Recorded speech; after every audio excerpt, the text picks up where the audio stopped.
Hello, this is Kyle.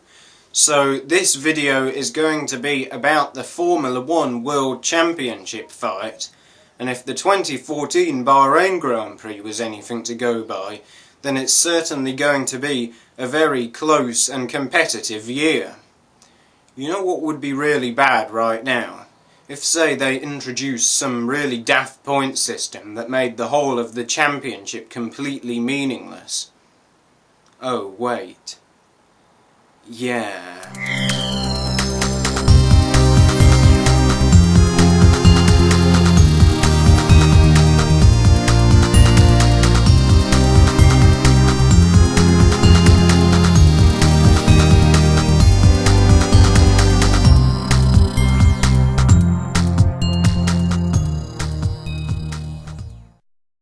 We are now 3 races into the season, which means we've had a chance really to see where all the different teams are in terms of performance.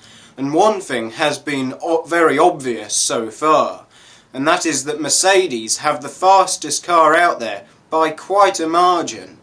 We're talking more dominant than, say, Red Bull were at the end of last year.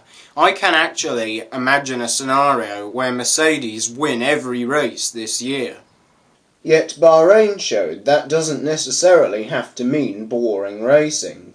The main difference from last year is that this time there are 2 very evenly matched drivers at Mercedes, with Lewis Hamilton and Nico Rosberg both being more or less equally competitive and capable of winning races. Crucially, this wasn't the case with Sebastian Vettel and Mark Webber at Red Bull in 2013. With or without team favouritism, Vettel managed to win 13 times last year, whereas Mark Webber didn't win a single race. And if that isn't the mark of a superior driver, then I don't know what is. So we've established that Mercedes have 2 very closely matched drivers in the team. But the next question is, will they be allowed to race? Remember, Mercedes haven't been afraid to use team orders in the past. The 2013 Malaysian Grand Prix is primarily remembered for Red Bull's multi-21 affair, but Mercedes also told Rosberg to hold station behind Hamilton in that same race, preventing him from getting on the podium. However, on that occasion, tyre wear and other issues were a concern, and I think the team were more worried about just bringing the cars home. Whereas now, they've got quite a healthy margin over the opposition. They've got the best car out there.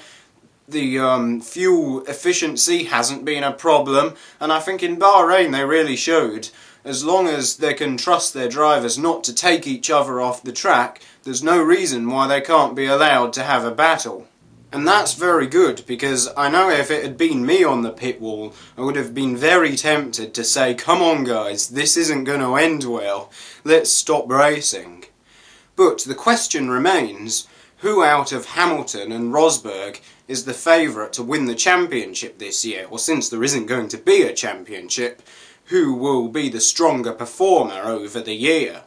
The statistics seem to very much stack up in Hamilton's favour. He's had 24 wins and a World Championship, compared to Rosberg's 4 wins, even though he's been in Formula 1 longer. However, this does not really tell the full story. While Hamilton has spent most of his career with McLaren as a front-running team, Rosberg struggled, first with Williams and then with an initially difficult Mercedes. During that time, he outperformed 7 times world champion Michael Schumacher. Admittedly, Schumacher was probably somewhat past his peak by this stage, but Rosberg still deserves credit for that achievement. Rosberg is undoubtedly a very talented driver then, but is it enough to beat Lewis Hamilton, possibly the toughest teammate that he's ever had to go up against? And indeed, some would say the fastest driver out there at the moment. And the answer to that question on this occasion, I have to admit, I really don't know. I would maybe say Hamilton to win the championship, if there was a championship, because he's the one with the momentum at the moment, having just won the last 2 races. But honestly, I think it could go either way. So, As always, don't forget to like and subscribe. Also check out my website and my Facebook page, and I'll see you next time.